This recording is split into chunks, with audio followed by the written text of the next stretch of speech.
Halo semuanya, Assalamualaikum warahmatullahi wabarakatuh. Kembali lagi bersama saya Ibu Betty. Pada video kali ini, Ibu akan menjelaskan mengenai getaran dan gelombang.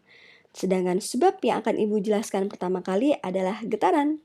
Getaran adalah sebuah peristiwa gerakan bolak-balik secara teratur melalui titik kesetimbangan. Lalu contoh-contoh getaran itu seperti apa sih?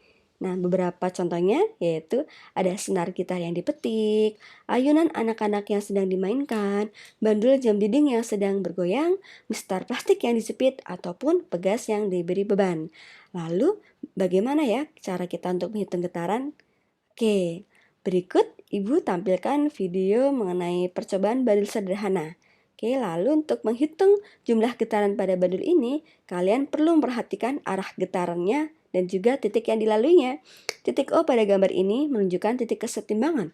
Sedangkan ketika bandul bergerak dari O menuju A ataupun O menuju B, itu dihitung seperempat getaran. Lalu ketika bandul itu bergerak dari A menuju B ataupun sebaliknya, itu dihitung setengah getaran. Sedangkan ketika bandul bergerak dari A menuju ke A lagi ataupun sebaliknya, itu dihitung satu getaran. Selanjutnya kita akan membahas mengenai frekuensi dan periode. Frekuensi adalah banyaknya getaran dalam satuan waktu, sedangkan periode adalah waktu yang diperlukan untuk melakukan satu getaran.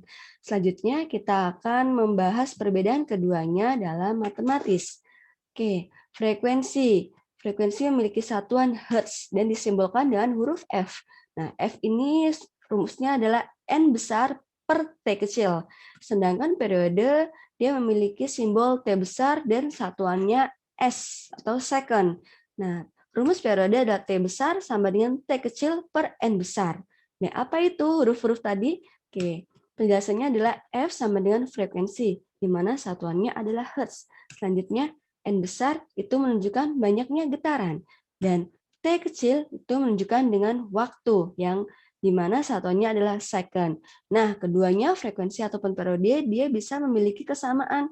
Nah, di mana untuk mencari F kalian bisa menggunakan rumus 1 per periode, sedangkan untuk mencari periode juga kalian bisa menggunakan rumus sama dengan 1 per F-nya. Tinggal dibolak-balik saja ya.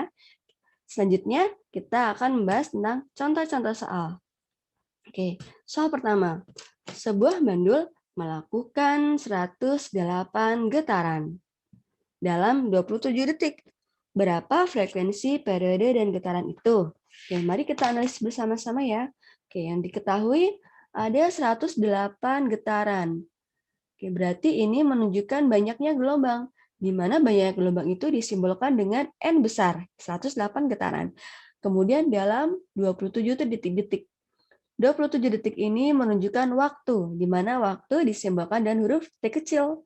Nah, kemudian apa yang ditanyakan di soal ini? Tentunya frekuensi atau simbolnya F dan juga periode disimbolkan dengan T. Oke, kita langsung pembahasannya. Ya, kita bahas satu ya, kita bahas F dulu. F rumusnya adalah N besar per T. N-nya di situ 108 getaran dengan waktunya 27 detik.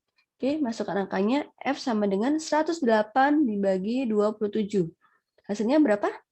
Ya, betul sekali. F sama dengan 4 Hz. Oke, selanjutnya kita akan membahas menjawab pertanyaan T atau periode. Berapa periode? Ketika sudah diketahui F-nya, kalian bisa langsung menggunakan rumus T sama dengan 1 per F. Sangat mudah sekali ya. T F-nya di situ 4 Hz, sehingga dapatkan hasil T sama dengan 1 per 4. Atau jika didesimalkan, berarti T sama dengan 0,25 second. Oke, sangat mudah sekali. Kita masuk ke latihan yang kedua. Sebuah penggaris plastik melakukan getaran 330 getaran dalam waktu 1 menit. Maka frekuensi dan periode getaran penggaris tersebut adalah. Oke, selanjutnya kita analisis apa yang diketahui dari soal ini. Ada getaran 330. Berarti ini menunjukkan jumlahnya ya. Dan jumlahnya itu disimbolkan dengan N besar. N besar sama dengan 330 getaran. Tentunya di sini ada juga diketahui waktu 1 menit. Oke, waktu disimbolkan dengan huruf T kecil. 1 menit. Namun ini perlu dirubah jadi second ya. Ya, 1 menit sama dengan 60 second. Oke, maka frekuensi dan periode. Oh, berarti yang ditanyakan sama seperti soal nomor 1, frekuensi dan juga periode. Kita akan bahas satu-satu. Jawab frekuensi, rumusnya adalah N besar per T. Oke, N besar di situ 330 dan T-nya kita menggunakan yang second. Oke, jadi F sama dengan 330 dibagi 60. Berapa hasilnya? 330 dibagi 60? Yes, betul sekali. F sama dengan 5,5 Hz. Oke, kemudian kita masuk ke mencari periodenya. Seperti nomor 1, ketika F sudah diketahui, kalian bisa menggunakan rumus yang periode T sama dengan 1 per F. Sangat mudah sekali. Tinggal dimasukkan angka F-nya yang sudah kalian cari. Jadi T sama dengan 1 per 5,5 second. Sangat mudah ya. Jika kalian mau berusaha, gigih, dan tekun, tentu pasti bisa mengerjakan soal-soal dengan berbagai macam bentuknya. Oke, demikian video pembahasan kita tentang getaran dan gelombang. Sebelum Ibu tutup, aku benci setiap menit latihan, tapi aku berkata, jangan berhenti. Menderitalah sekarang dan jalani sisa hidup Anda sebagai juara. Muhammad Ali. Ya, betul sekali. Kalian akan terasa mudah belajar IPA ketika kalian mau berlatih dan tidak pantang menyerah. Oke, semangat belajar. Assalamualaikum warahmatullahi wabarakatuh.